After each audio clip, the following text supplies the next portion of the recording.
Continuing on, we would now want to do the second part, which has to do with the algebra of functions, which is a very important topic for when we get to the quotient rule, product rule, especially the chain rule.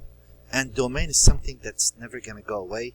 So they want us to find f plus g, f minus g, f times g, and f divided by g, and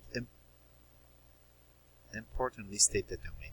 So if you remember from algebra, well, the work for those is kind of identical. That is, if I take part A and say f plus g operating on x, that's f of x plus g of x. F of x is the square root of 3 minus x, and g of x is the square root of x squared minus 1. There it is. I'll deal with the domain at the end. If I take f minus g, well, it's not really much different. If you recall, that's simply f of x minus g of x, and it works out in calculus. It is the same thing pretty much for functions. But since we deal with functions more than anything, especially in the first semester, well, it's worth reviewing this. That is f of x times g of x. Those are function operations, if you remember. That is the square root of x minus of 3 minus x times the square root of x squared minus 1. And you could leave it like that out of mind. You could combine them. You could leave them multiplied, or you could distribute negative x cubed plus 3x squared plus x minus 3 if you want. Not that it makes any difference for what we need. And f divided by g operating on x is simply f of x divided by g of x, and that turns out to be the square root of 3 minus x divided by the square root of x squared minus 1. Now, as far as domain is concerned, anytime I deal with multiple conditions, and we mentioned that last time, I would draw a number line that will take care of it. If I look at this piece, if I say, hey, where's 3x positive? That is when x is less than or equal to 3. So this first piece says take 3 included and shade. Let's stick with blue since I already started. And shade to the left. Now I take this piece. We say, alright, well, I want to know where does x squared minus 1 being bigger than or equal to 0. Now, an algebra student would have a hard time with this. A calculus student can figure that out quickly. You could do this graphically. You could say, well, that's a parabola shifted down 1 unit. Where is that positive? Well, it's positive when x is bigger than 1, right? Or less than 1. Less than negative 1. Right? So if I add those here, if I say, well, let's go to negative 1, there's negative 1. And 1 to infinity.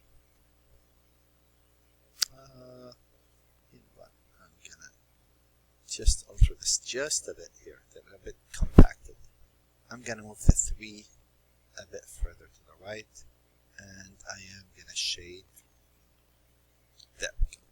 And now when I go to the 1, I'm gonna say, let's say 1 is right there, and I'm gonna use negative 1 and less than, 1 and greater than. And you notice when you cross the two colors of those two, you'll get the green. So you're looking for the overlap. Anytime you're looking for a domain, you really want the region that satisfies both cases at the same time. That's always an and, always. So it is this domain and the blue and the red. And if I look at this, well, that's going to be negative infinity to negative 1 union with 1 to 3.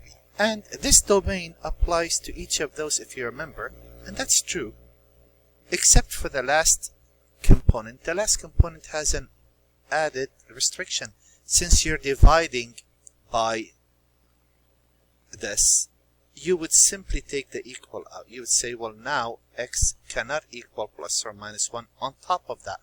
So you go to this right here, you say, okay, well, the domain for this piece would be negative infinity to negative 1 union with 1 to 3. And domain is not something that's going to go away, something that you must get out of the way. It's going to help you on a lot of what we're going to do afterwards.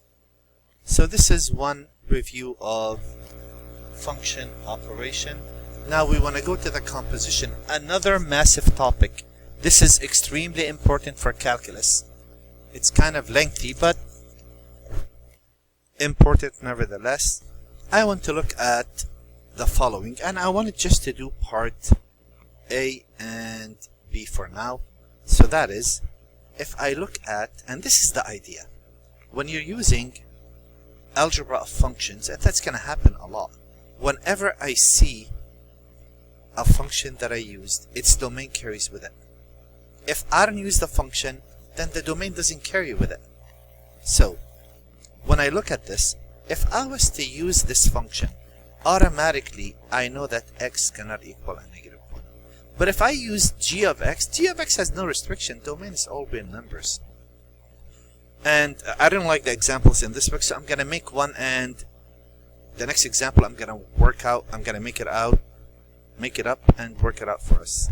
So if I take f composite g of x, that is f of g of x. That is f. Well, what is g of x? G of x happened to be the sign. So up till now, I should apply the restriction of sign, but there's no restriction in this case. And that's why I don't like the problems in this book that much, because they really don't have the exception that we need. So I end up with this. Now that I'm looking at this fraction, I'll say, well, look, I want to know 1 plus the sine of 2 theta, or 2x. I'm so stuck on the sine of 2x cannot equal 0. So sine of 2x cannot equal a negative 1. And a special case, if I really look at where does that happen, that happens at 3 pi over 2 plus pi k. What equals that? The angle. And what's the angle? 2x. And if I multiply by a half, x cannot be 3 pi over 4 plus pi over 2k. Something that we will play with later on. We're going to graph everything that you see, the composition and so on and so forth, and use it for applications. If I go g composite f of x, so the domain, I forgot to mention, domain would be any x value, just stay away from 3 pi over 4 plus pi of 2k, and you're okay. When I go for g composite f of x, that is g of f of x, that would be g, and f of x in this case happened to be x over 1 plus x. So now I know that x cannot be negative 1 because I used that, regardless of what the outcome is. And this is going to be the sine of twice, and all what I have to do is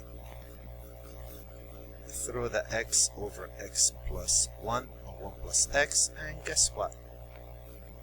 The domain would be x. Choose any x you want, just stay away from negative 1, and that's pretty much it.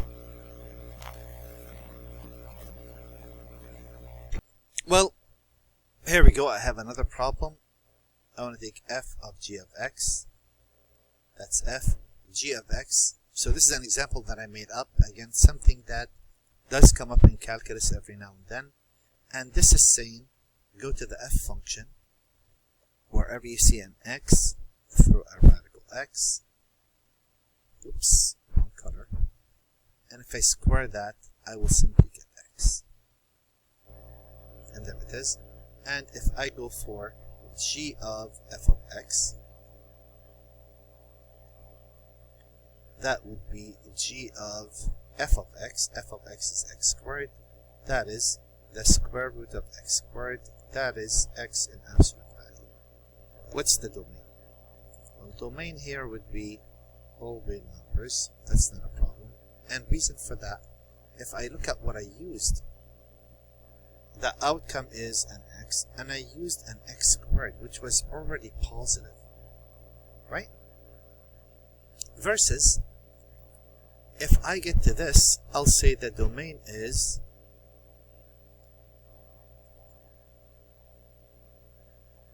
0 to infinity. And why would that be? Because if I notice, I used a radical, and a radical has a restriction that the radicand must be bigger than or equal to 0. The fact that I used that, the domain at this stage became x is bigger than or equal to 0, regardless of what the outcome is. If the outcome adds another restriction, I would do that. Otherwise, there it is. And there isn't enough time to finish what I need, so I'm going to do two. Normally I do one of these examples and go on and do the rest, but that's okay. Another video, short video, will do the most crucial part of this. Here we want to work forward. F composite G composite H, that's actually F of G of H of X, and the ordering is very important. So I start with, what's H of X? H of X is radical 3. What this does, it says go to G function, wherever you see an X, throw that in. That will be F 2 to the radical 3. Where did 3 come from? You guys say something. Just a radical X. And now doesn't this say go to the F function, wherever you see an X, throw that in? And that would be the absolute value of 2 to the radical X minus 4. Not that bad. And if I look at number 42, the same idea. If I take F composite G composite H operating on X, that is F of G of H of X. It must be in that order. H of X happens to be the cube root of X. I want to take G of that. Well, there's G, and that would be wherever you see an X, throw in that radical. So that is cube root of X over cube root of X minus 1. And now I'm taking F of that. And if I take F of that, I'll go to the F function. Wherever you see an X, you're going to throw in this value. And that would be the tangent of the cube root of X over cube root of X minus 1. They're not asking about domain. What we want, we really want to go backwards. When we're going to take a derivative of this mess, or this mess, we want to really take this and decompose it, figure out where it came from, so we can apply the chain rule property, and that's the crucial part here.